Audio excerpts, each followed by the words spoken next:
দেবলীনা প্রশ্ন, 1 মাস কেটে গিয়েছে, আমরা দেখেছি আন্দোলনে রাস্তায় বারবার করে গলা ফাটানো হয়েছে, বক্তব্য উঠে এসেছে, আর এই মুহূর্তে যেখানে দাঁড়িয়ে রয়েছে ডিমান্ড ফর জাস্টিস।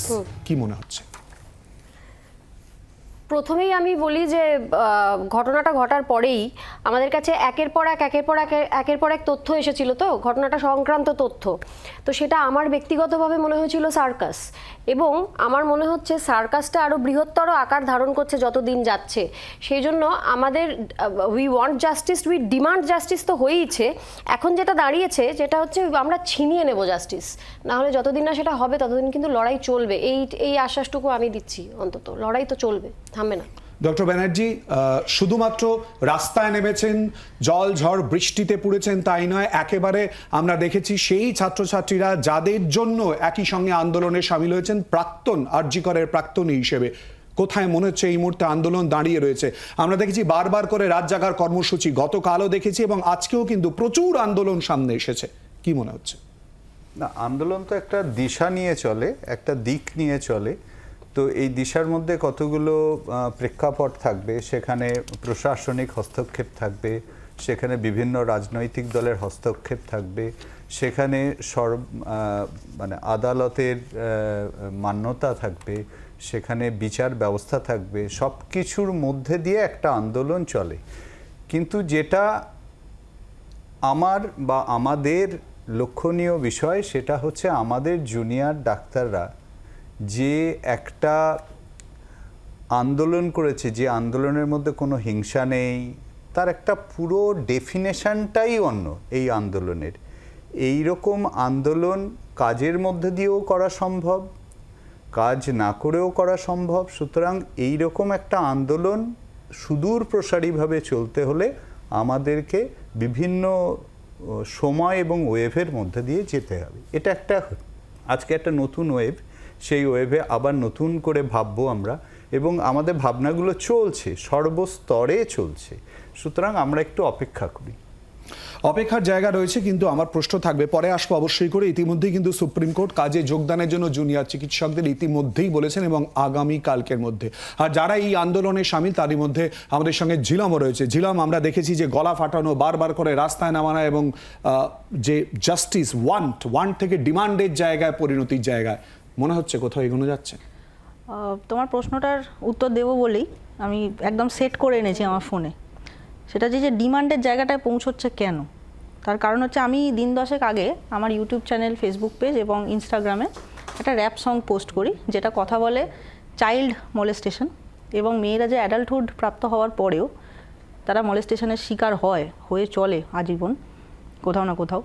তো সেই নিয়ে যেখানে চাইল্ড মলেস্টেশন এবং মেয়েদের এই যে শারীরিক নির্যাতনের মধ্যে দিয়ে যেতে হয় বারংবার, বাড়ির ভেতরে বাড়ির বাইরে, সেই জায়গায় কমেন্ট থ্রেডে এসে কমেন্ট করেছেন মানুষ।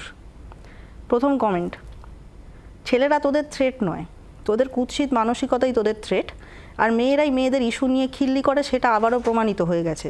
ছেলেদের দিকে বারবার আঙুল তাক করার আগে চেক করে নিবি, 3টে করে আঙুল তোদের দিকেও তাক করা আছে। তুই তো করা হচ্ছে, মানে প্রথমেই নামিয়ে দেওয়া হোক চুলের মুঠি ধরে, কারণ তুই এর যোগ্য, আপনি তোকে বলা যায় না।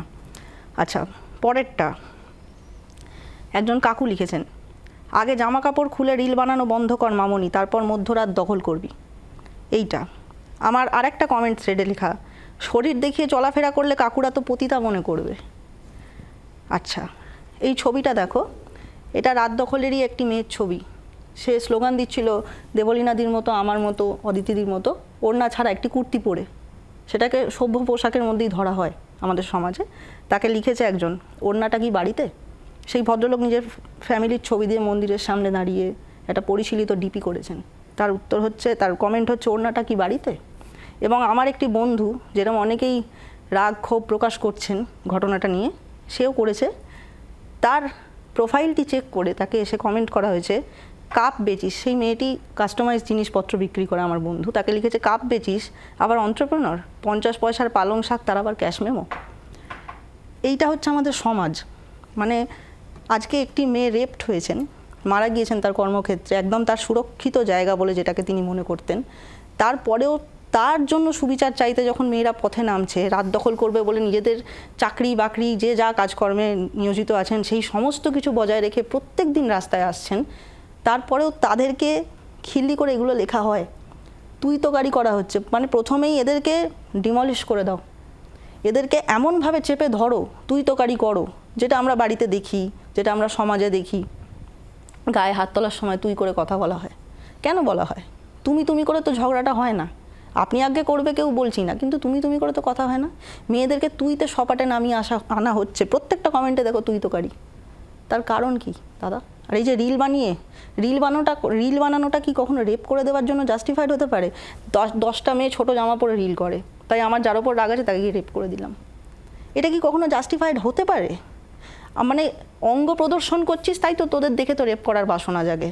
রিয়েলি অঙ্গ প্রদর্শন? রাস্তার কলে চান করে দেখেছো লোকগুলো কীভাবে খালি গায়ে এইটুকু একটা ঠেঁটি গামছা পরে কুঁচকিতে সাবান ঘষে? তাদের দেখে কটা মেয়ে তাদের গায়ে হামলে পড়ে গো, যে আপনাকে দেখে ভীষণ হ্যান্ডসাম লাগছে, আমি নিজেকে ধরে রাখতে পারছি না।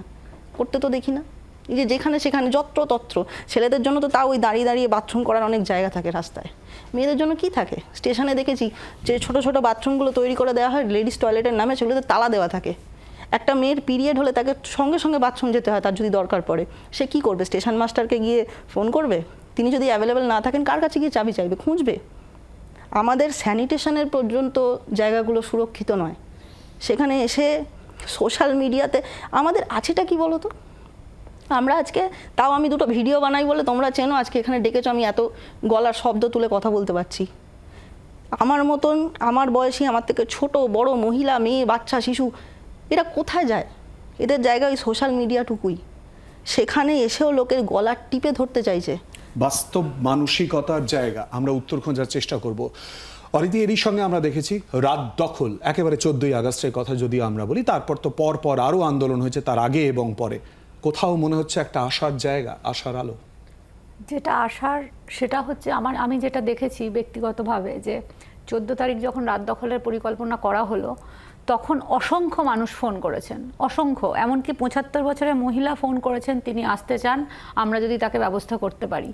মিছিলে হাঁটতে হাঁটতে এমন দম্পতির দেখা পাওয়া গেছে যাদের সন্তান 3 মাস আগে মারা গেছে, তারা রাস্তায় বেরিয়েছেন। চায়ের দোকানে একাডেমিতে আমরা রাত্রে কাজ করেছি, চাওয়ালা পয়সা নিচ্ছেন না।